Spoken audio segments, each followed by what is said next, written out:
কি ম্যাচ হলো guys, dominate করে জিতলো কলকাতা টিম। তারপরে গম্ভীরের বড় কথা বলল। গম্ভীর যেই কথাটা প্রথম থেকে জানিয়েছিল সেই কথাটাই বলল। কেকেআরের আজকে বলতে পারো ম্যান অফ দ্য ম্যাচ যদি কাউকে দিতে হয় সে গাইস মিচেল স্টার্ককে দিতে হতে পারে।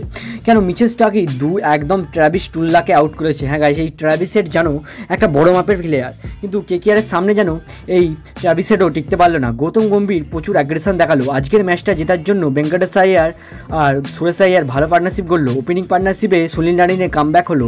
দুর্দান্ত পারফরমেন্স গুরবাজের। হ্যাঁ গাইস, একটা ছোট্টখাট্টো ওপেনিং পার্টনারশিপ নিয়ে কলকাতা নাইট রাইডার্স এগিয়ে গেছিলো। সেখানে লক্ষ্যটা অনেক কম ছিল। কলকাতা নাইট রাইডার্স চেন্নাইয়ের মাঠে চলে গেল ফাইনালে। হ্যাঁ গাইস, এবছরের ফাইনালে কলকাতা টিম। তো তোমাদের কতটা খুশি হয়েছো সেই খুশিটা তোমরা একটা লাইক দিয়ে আজকে পূর্ণ করে দিতে পারো গাইস। হ্যাঁ গাইস, তোমরা একটা লাইক করো না গাইস প্লিজ। আজকে তো কেকেআর জিতেছে, তো আর কি চাই গাইস, লাইক করো। আজকের ম্যাচের বেস্ট মুমেন্ট হলো কলকাতার ম্যাচটা জিত। হ্যাঁ গাইস, জিতে বলতে পারো এই কলকাতা টিমের মালিক কেঁদে ফেলেছে প্রায়। হ্যাঁ গাইস, বিগত অনেক দিন পর কলকাতা নাইট এরকম ডমিনেন্টভাবে খেলে ফাইনালে উঠেছে। হ্যাঁ গাইস, সেই 2021-এর পর কলকাতা নাইট এই ফাইনালে উঠলো। তো বলতে পারো এবছর কেকেআর ডমিনেট সাল। আর কলকাতা নাইট হায়দ্রাবাদকে হারিয়ে যে এবছরে খুব ভালো খেলছিল সেই হায়দ্রাবাদ টিমকে হারিয়ে ফাইনালে ওঠে। তো আজকের ম্যাচটায় প্রথমে কেকেআরের সবচেয়ে বড় ঠিক কাজ কোথায় হয়েছে জানো গাইস, সবচেয়ে বড় ঠিক কাজ হয়েছে গাইস টসে হেরে যাওয়াটা।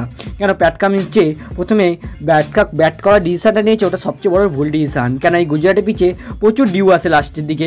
সেখানে কেকেআর প্রথমে বল করে মারাত্মক নিচের স্ট্রাইকের বলিংয়ের কারণে এবারে কোনো ওপেনার ওরা খেলতেই পারেনি, সেহেতু মারাত্মক পারফরমেন্স দেয় কলকাতা নাইট রাইডার্স দল, ফাইনালে উঠলো।